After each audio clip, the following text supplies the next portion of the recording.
Hello again. This time is just going to be a day hike. I'm at Beach Pond. It's used to be a popular swimming spot right on the border of Rhode Island and Connecticut. There's the sign over there.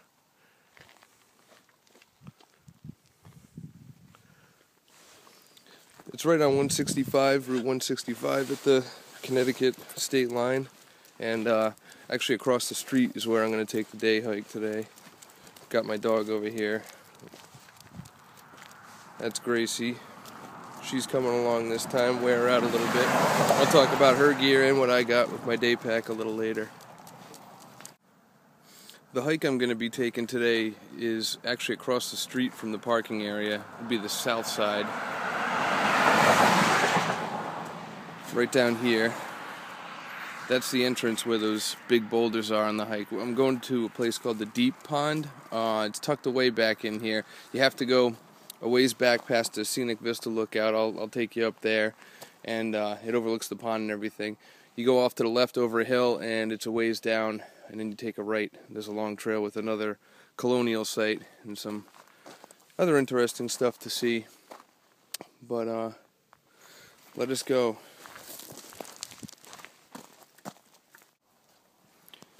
Here's another good fishing cove, a little ways in. After you cross the street, go through the dirt parking area, and then start walking down the trail. The first left where the trail splits, you follow that up, and then you can go back towards the pond again on the south side of the pond here, and it takes you along the waterfront. This is one of the spots right here.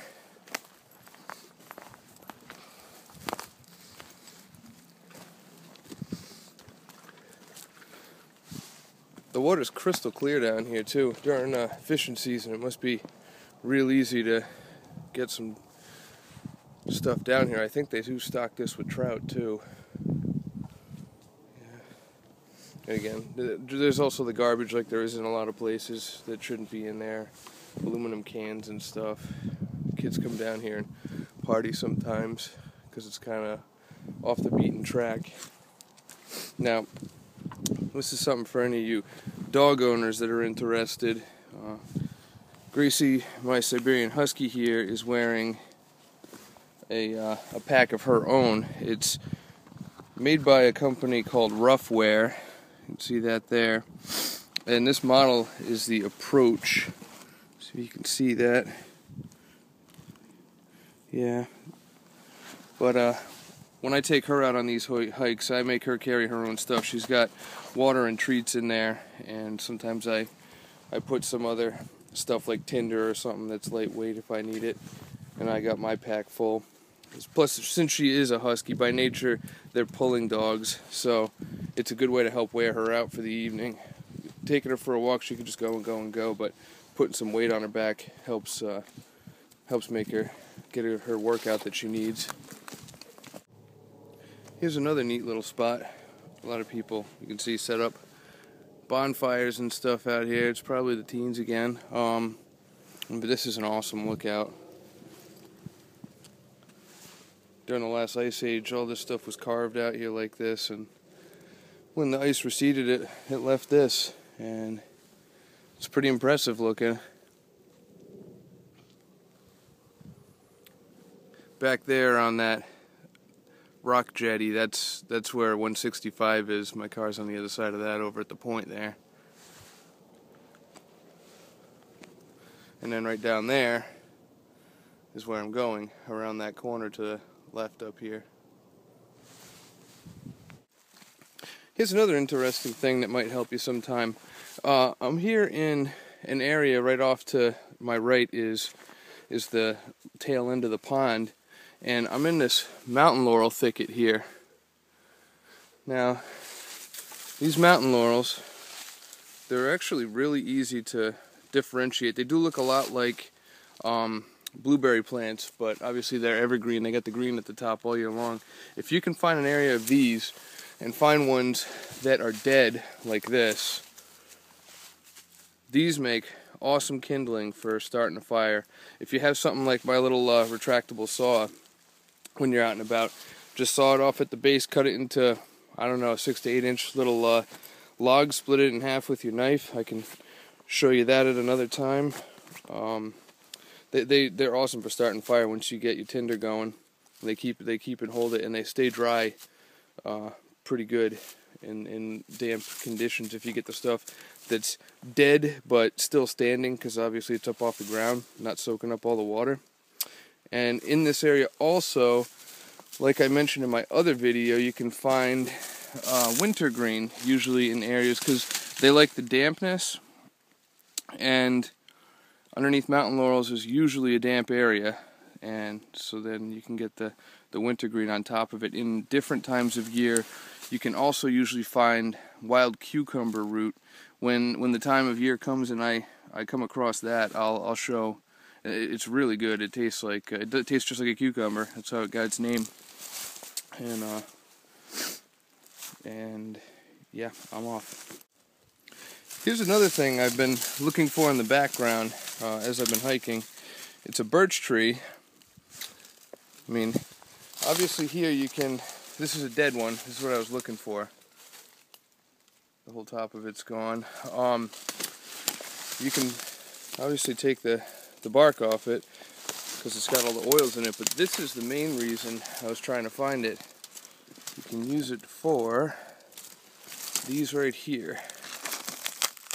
This is called tinder fungus. You can use it to start fires. It holds an ember very well. But I looked on a bunch of other dead birches. I couldn't find any, and even this is on its way out. It's not fresh or anything, but it's bone dry. You could definitely use this to get the fires going. So I'm going to put it in Gracie's pack over there with my other tinder. But just a good little score. I mean, it's the kind of thing that you keep your eyes out for when you're out here walking. The southeast end of the pond is right down there, if you can see that through the trees. And now that I've come around the point, the trail here that I'm following, you can also see to my left over here, up the hill, it's this big granite cliff edge right here. There's a scenic outlook right up top there in that spot, but right up here in front of me on this little side path is a little man-made hangout. Well, natural at first, and then people sort of customized it to themselves for campfires and things. Here, check this out. Looks like a little prehistoric cave.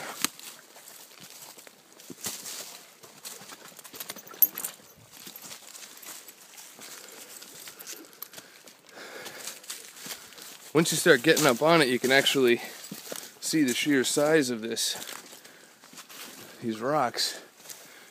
And they actually continue on up past all that. But wouldn't be surprised if the Native Americans used this at one time, way before the people nowadays that spray painted all this did. You got the fire pit going.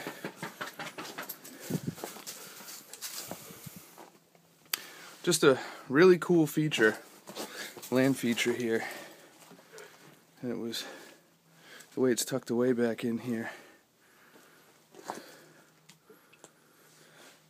And you can see from where I am, even this would be a really good paintball gun spot.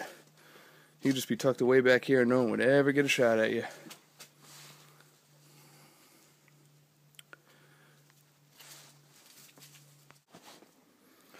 A short ways past that little cave area, and then the trail continues straight for a while, and here's one of the signs for the deep pond.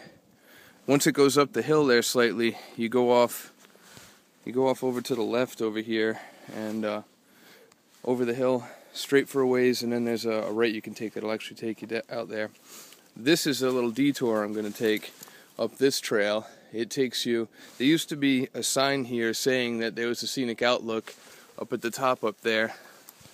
The sign is gone, but they painted the rock down here to let you know. If you can make out that right there. But it is a pretty impressive view. You can see really far away. So I'm going to hike up there and get my coat vents opened up and stuff. I'm getting warm from the hiking. Alright, I'm up here, the top of the Scenic Lookout. It's impressive. This is what I'm looking at right now. You can see the cars driving down there, way off on that levee there.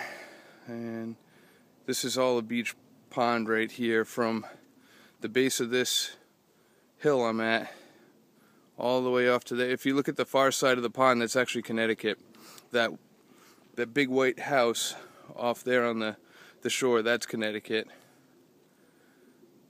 And you can just, I mean, I don't know how many miles away that last mound up there you can see is.